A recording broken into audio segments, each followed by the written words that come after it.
Convido os irmãos a abrirem as Bíblias de vocês, em Lucas capítulo 4.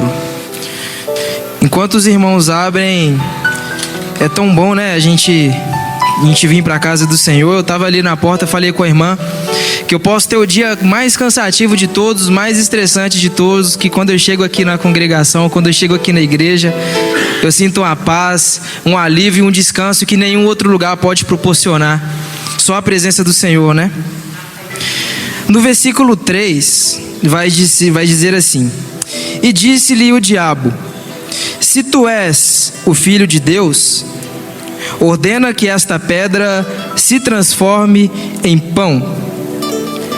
Eu pedi oportunidade, eu prometo ser bem breve, porque esse versículo é o que eu li hoje de manhã para fazer o meu devocional. Só que tem alguns detalhes que me chamou muita atenção. Eu separei esse versículo em duas partes para mim poder estudar ele.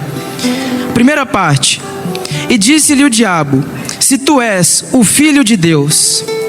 No capítulo 4, Jesus ele acabou de sair para o deserto. Porém, no capítulo 3, ele tinha acabado de ser batizado por João.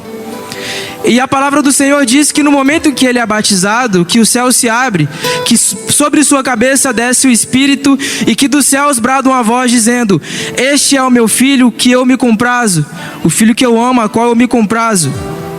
E foi em alto bom som e todos ali ouviram. Então por que o diabo tinha esse questionamento acerca dele ser ou não ser de fato o Filho de Deus? Se até um simples homem sabia, o diabo, que ele é sagaz, por que ele não sabia?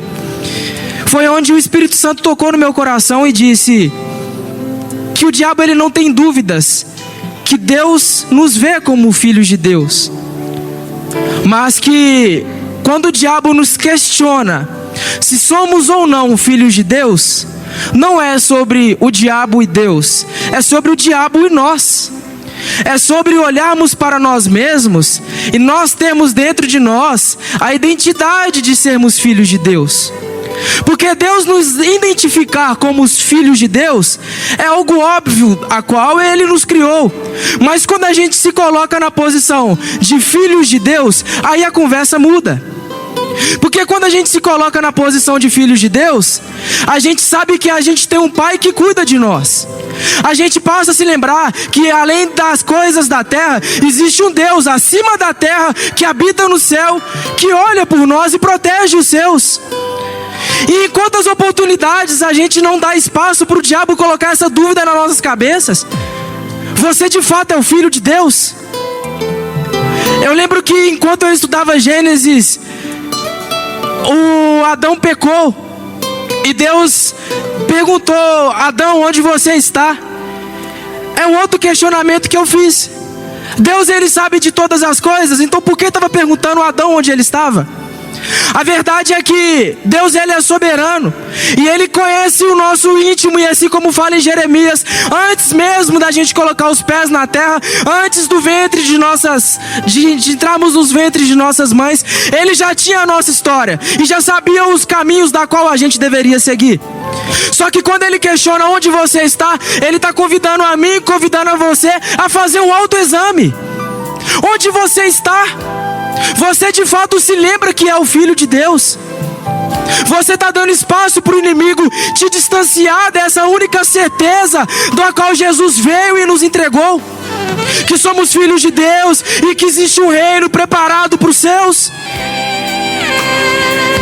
E a segunda parte é: ordena que esta pedra se transforme em pão.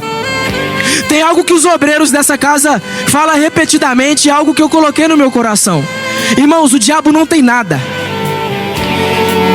E quando Lucas coloca aqui no seu evangelho que esta pedra se transforma em pão, eu consigo imaginar em minha cabeça, a imaginação de quem lê a Bíblia, Satanás pegando a pedra e querendo entregar ela para Jesus. Só que é engraçado ser logo uma pedra, porque o diabo não tem nada. Ele tem uma pedra, faz sentido. A pedra antigamente ela é um instrumento de julgamento. Quando uma mulher pecava, quando uma mulher adulterava, Quando eles iam perseguir, o que eles faziam? Apedrejavam. E quando a gente fala sobre apedrejamento, a gente fala sobre acusação. E o diabo é o maior acusador de todos. E ele acusa. Ele põe o dedo ali na ferida. Ele tenta te oprimir, tenta te rebaixar, para que lá na primeira parte a gente se esqueça que somos de fato filhos de Deus. Em Gênesis, quando o diabo se apresenta a mulher em forma de serpente, o diabo não tinha em suas mãos nenhum instrumento, não tinha em suas mãos nada. Diabo mente. Diabo, ele ganha através das palavras, que só nos confirma que a única coisa que o diabo sabe fazer é mentir e nos acusar. E na noite de hoje, eu pergunto para os irmãos: vocês têm se lembrado que são filhos de Deus? Vocês têm deixado essas pedras que o diabo carrega oprimir e julgar vocês? Só que existe um segundo Adão, que diferente do primeiro não caiu. Quando foi questionado, disse: e não só de pão viverá o homem, mas sim de toda a palavra que sai da boca de Deus. E esse é o Deus que está nessa casa e quer falar para mim e para você: vai deixar as coisas do mundo te afastar da minha presença? Vai deixar os julgamentos do Satanás fazer você se esquecer que você tem um pai? E essa é a mensagem que eu queria transmitir para a igreja. E eu agradeço a oportunidade.